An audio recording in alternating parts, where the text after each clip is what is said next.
Hi అందరికీ welcome to my channel hello it's Aswin. మన రోజువారి వంటల్లో రుచి కోసం ఆరోగ్యాన్ని మర్చిపోతున్నాం, కానీ ఈ రోజు నేను చూపించబోయే పూల్ మఖానా కర్రీ రుచికి మాత్రమే కాదు ఆరోగ్యానికి కూడా మంచిది. పూల్ మఖానాలో ప్రోటీన్స్, కాల్షియం, యాంటీ ఆక్సిడెంట్స్ తో నిండిపోయి ఉంటుంది. చిన్నవారు పెద్దవారు అందరూ ఈ కర్రీని తినవచ్చు. ఒక్కసారి ఈ కర్రీ ట్రై చేసి చూడండి. మీ ఫ్యామిలీని హ్యాపీగా హెల్తీగా ఉంచండి. ఈ కర్రీ కోసం ముందుగా ఆనియన్స్, టమోటా, పచ్చిమిర్చి కట్ చేసుకుని ఉంచుకుందాం. ఇప్పుడు టమోటా పేస్ట్ కోసం మిక్సీలో 1 కప్ టమోటా ముక్కలు, 1 ఇంచ్ అల్లం, 5 వెల్లుల్లి, 4 లవంగాలు, యాలకులు, దాల్చిన చెక్క, 7-8 జీడిపప్పులు, అలాగే జీలకర్ర వేసుకుని మెత్తగా పేస్ట్ చేసుకోవాలి.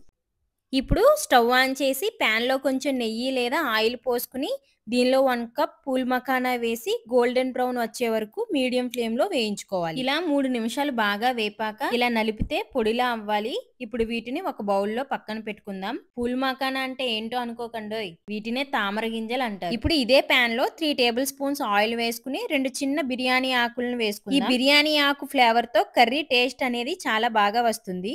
ఇప్పుడు దీనిలో 1 కప్ ఆనియన్స్ అలాగే పచ్చిమిర్చి వేసుకుని ఫ్రై చేసుకుందాం.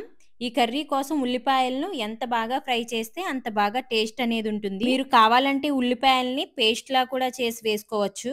ఇప్పుడు దీనిలో మనం ముందుగా చేసుకున్న టమాటా పేస్ట్ ని వేసుకుని బాగా ఫ్రై చేసుకుందాం. చూడండి, ఇది బాగా ఫ్రై అయ్యి నూనె పైకి తేలింది. ఇప్పుడు దీనిలో చిటికెడు పసుపు, రుచికి సరిపడా ఉప్పు, 2 స్పూన్స్ కారం, 1 టీ స్పూన్ ధనియాల పొడి, హాఫ్ టీ స్పూన్ జీలకర్ర పొడి వేసుకుని బాగా కలుపుకుందాం. ఇప్పుడు దీంట్లో 2 టేబుల్ స్పూన్స్ పెరుగు తీసుకుందాం. ఈ పెరుగు పుల్లటిది కాకుండా ఫ్రెష్ పెరుగు అయ్యేలా చూసుకోండి. మీరు కావాలంటే ఈ ప్లేస్ లో ఫ్రెష్ క్రీమ్ కూడా యూస్ చేసుకోవచ్చు. ఇప్పుడు దీనిలోనే half teaspoon garam masala కూడా వేసి నూనె పైకి తేలిన తర్వాత 1 కప్ వాటర్ యాడ్ చేసుకోవాలి. మీకు గ్రేవీ తక్కువ ఉండాలంటే వాటర్ తక్కువగా లేదా ఎక్కువగా కావాలనుకుంటే కొంచెం వాటర్ ఎక్కువగా వేసుకోవచ్చు. ఇప్పుడు మూత పెట్టి 5 మినిట్స్ ఉడికిన తర్వాత దీనిలో ముందుగా ఫ్రై చేసుకున్న పూల్ మఖానా వేసుకుని తిప్పుకోవాలి. గ్రేవీ అంతా తామర గింజలకు పట్టేలా ఇలా నెమ్మదిగా తిప్పుతూ ఉండాలి. ఇప్పుడు మూత పెట్టి 2 లేదా 3 నిమిషాలు ఉడికించుకోవాలి. చూడండి, పూల్ మఖానా కర్రీ రెడీ అయిపోయింది. దీనిలో కొద్దిగా కొత్తిమీర వేసుకుని గార్నిష్ చేసుకుని స్టవ్ ఆపేస్తే ఎంతో రుచికరమైన పూల్ మఖానా కర్రీ రెడీ అయిపోతుంది. చూశారు కదా ఎంత సింపుల్ గా ఎంత రుచిగా తయారయ్యిందో.